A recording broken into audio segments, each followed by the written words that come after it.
Estudiantes de grado décimo, cordial saludo. Este aquí es un trabajo conjunto entre la profesora Janet Piñeros y yo, Fernando Bernal González. Por lo tanto, este trabajo de química aplica a los 4 décimos. El trabajo final debe ser dirigido a su respectivo profesor. En nuestra guía general, la sensibilización gira en torno a la pintura La Libertad guiando al pueblo de Lacroix, que fue realizada en 1830, la cual hace referencia a la Revolución Francesa, que había iniciado en el año de 1789 y en la que se luchaba básicamente por la libertad, la igualdad y la fraternidad. No obstante lo justo de la revolución, y por causas que ustedes deben consultar, un gran científico muere en la guillotina a manos de la revolución. Antoine Lavoisier, a quien posteriormente se le llamara el padre de la química moderna. Fueron muchos sus aportes, no solo a la química, sino también a la biología, investigaciones que realizaba conjuntamente con su esposa, la científica Mariette Pierret-Paulicet, con la que se casó cuando él tenía 28 años y ella 14. Lavoisier era adinerado, había recibido una herencia de su abuela y con ello podía darse el lujo de tener sus propios instrumentos de investigación y un laboratorio bastante interesante.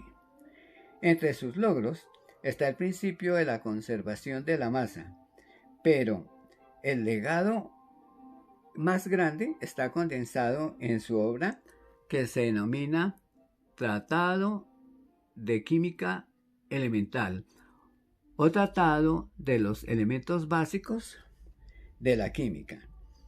Este libro lo publicó el mismo año de la Revolución, en 1789. Allí el hombre define el concepto de elemento, identifica aproximadamente 20 elementos, dando algunas de sus características, aplica y explica una teoría de la formación de los compuestos a partir de los elementos. El hombre ya tenía mucha idea de lo que era la estequiometría. Por eso es que puede determinar la ley de la conservación de la masa. Todos estos insumos, los que venían en su obra, sirvieron para las primeras organizaciones de los elementos puros.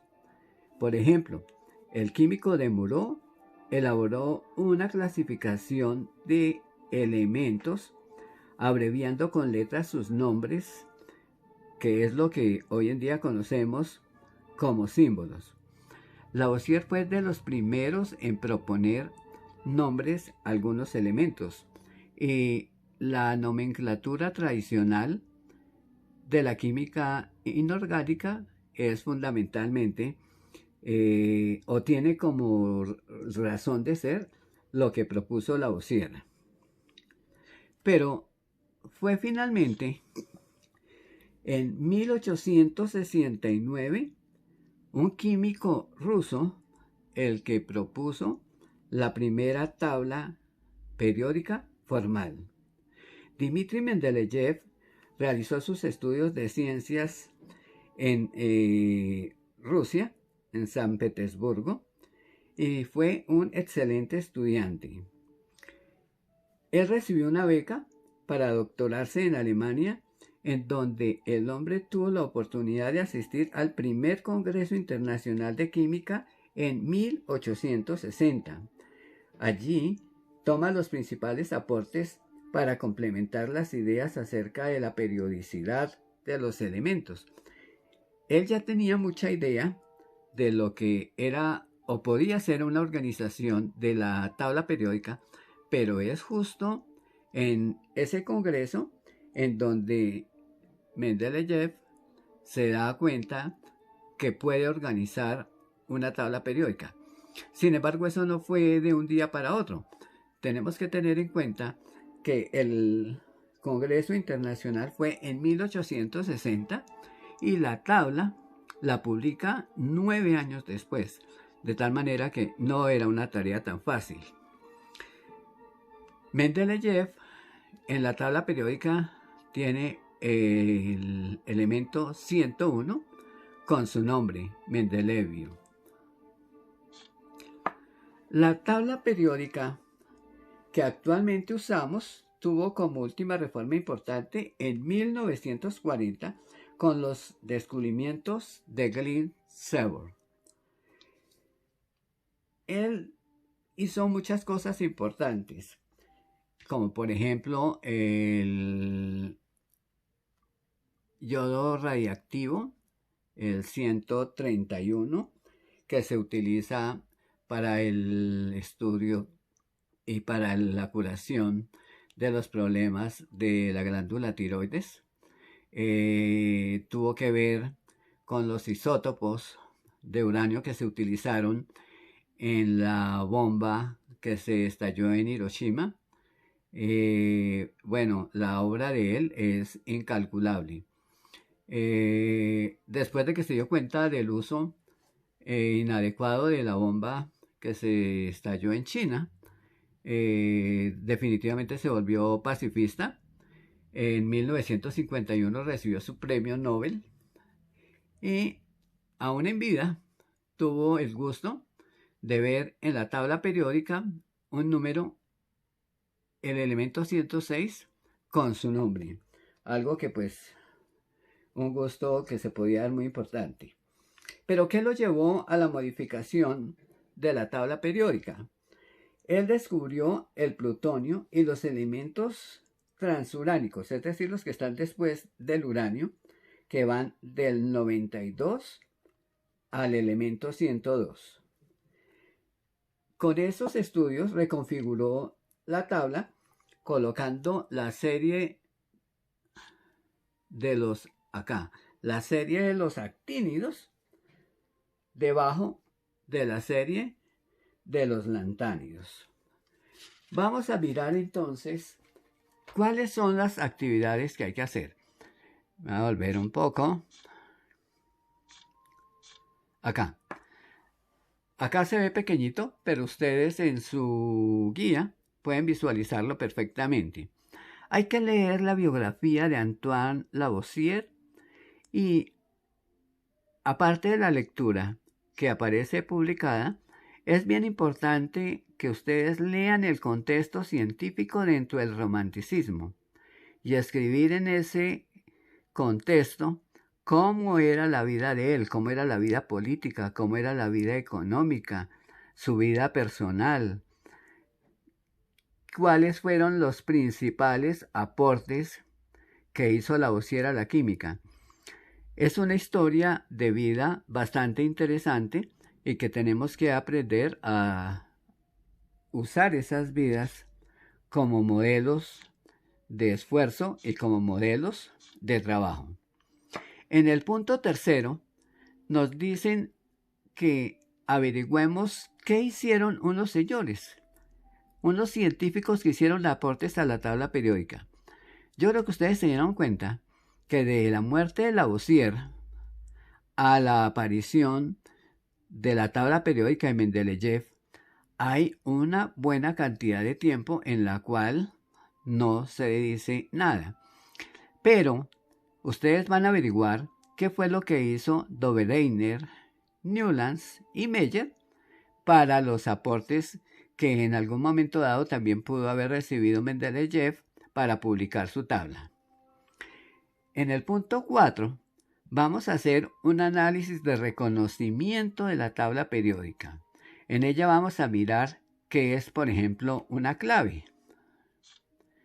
La clave es un cuadrito con un elemento que aparece en todas las tablas periódicas y en donde se nos indica cuál es la característica que se está indicando para cada elemento. Imagínense ustedes, por ejemplo, acá el hierro es el número 26. No podría decir en todas partes que el número atómico, no. Entonces, esta clave, esta guía, nos lleva a entender rápidamente cuáles son la cantidad de valores que hay ahí. Otra parte que hay que mirar es la parte de los grupos y de los periodos. Los grupos verticales, cada uno de ellos tiene diferentes características. Ya sabemos que esas características tienen que ver con la cantidad de electrones que tiene el último nivel de energía, pero además se clasifican de acuerdo a la similitud que hay entre ellos. Por ejemplo, el grupo 17 se llama de los halógenos. Dentro de su trabajo está consultar por qué se llaman halógenos, qué caracteriza a los halógenos. Acá tenemos, por ejemplo, los alcalinos, estos se llaman alcalinoterros. Bueno, hay diferentes clases y ustedes deben averiguar cuáles son esas características. Además, en la tabla periódica aparecen unos bloques. Obsérvese que este bloque del lado izquierdo de su tabla periódica tiene una S. El azul tiene una D. Este tiene una P y este una F. Pregunta para que ustedes consulten. ¿A qué hacen referencia esas letras? S, P, S, D, P, F. Por favor, explicar eso. El punto que sigue nos dice que consultemos unas propiedades periódicas que tienen los elementos. Entonces, ahí dice que debemos consultar la definición y tomemos, por ejemplo, la última, que es la electronegatividad. Entonces, también nos dicen que miremos, que observemos cómo varían los valores numéricos en la tabla periódica de cada una de esas propiedades periódicas. La idea es que tomemos, por ejemplo, el litio. El litio tiene una electronegatividad aproximada a 1. Miremos hacia la derecha de la tabla qué sucede con el flúor. El flúor tiene un valor aproximado de 4. Ahora, ya miramos en los grupos que aumenta. Entonces, ustedes pueden hacer un esqueleto de la tabla y podríamos decir que la electronegatividad, explicando, la electronegatividad en este sentido, de izquierda hacia derecha, es decir, en la medida que aumentan los grupos, va también aumentando. Pero, ¿qué sucede con la parte de los periodos? Recuerden que los periodos son la cantidad de niveles que tiene el átomo, que van de 1 a 7, y entonces observemos qué pasa. Exactamente el litio tiene como 0.7, pero el francio casi que alcanza el valor de 1. Entonces observamos que en la medida que aumentan los periodos, también aumenta la electronegatividad. Con las demás propiedades que se proponen, es decir, radio atómico, potencial de ionización y afinidad electrónica, ustedes van a hacer un esquemita sobre un esqueleto y una tabla periódica. No tienen que hacer, por supuesto, toda la tabla periódica. Simplemente hacen el esqueleto y en ese esqueleto explican muy claramente electronegatividad.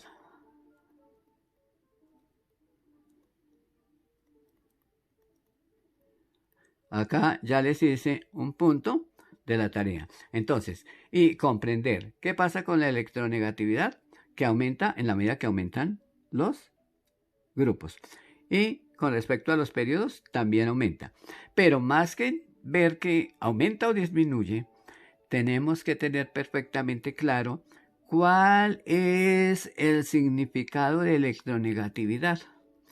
Porque podemos saber cómo cambian sus valores, pero si no sabemos qué significa, pues no estaría haciendo absolutamente nada.